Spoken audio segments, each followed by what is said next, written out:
Hi everyone, my name is Myiesha and I'm a Sephora Beauty Director, and this video is all about the very basics of liquid eyeshadow. Liquid eyeshadow is one of my favorite things because you can wear it by itself like I'm wearing right now, or you can use it to build on more dramatic looks. The only thing you're going to need is whatever liquid eyeshadow you want to use, and if you want to use your fingers to blend, you can. I'll be using a brush, so go ahead and grab your favorite brush. It really could be any small eyeshadow brush. Liquid eyeshadow is one of my favorite things to use whenever I'm creating an eye look. One of the easiest ways to wear liquid eyeshadow is just to kind of throw it on and wear it by itself. It's a really easy way to add some color to your lids on the go. I'm using the Rare Beauty by Selena Gomez Stay Vulnerable liquid eyeshadow in the shade Nearly Neutral. So with these, since they are in a doe foot, you can go ahead and swipe them. If you do have a cream eyeshadow that comes in a pot, you can apply them the same way. You probably just want to pick up some with your brush and apply it to the eye.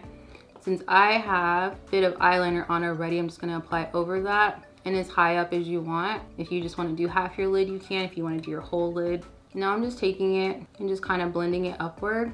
Again, the more you blend it, the more sheer it'll be. And I have a bit of concealer on my lids.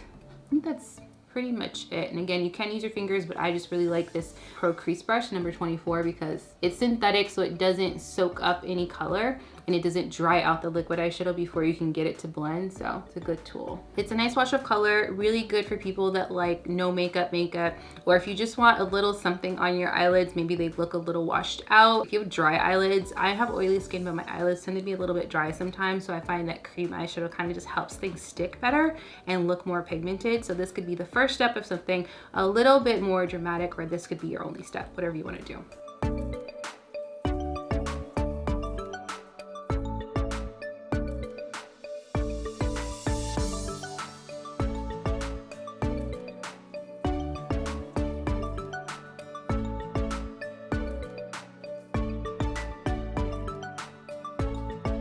So there you go. Hopefully this is a very easy way for you to get some color on your lids without doing lots of tips or needing very much product. As always, please subscribe so you don't miss any of our content. We love sharing with you. And maybe down below, leave your favorite liquid eyeshadow that you really love to wear. I would love to know because I'm obsessed with liquid eyeshadow. And we'll see you next time. Bye.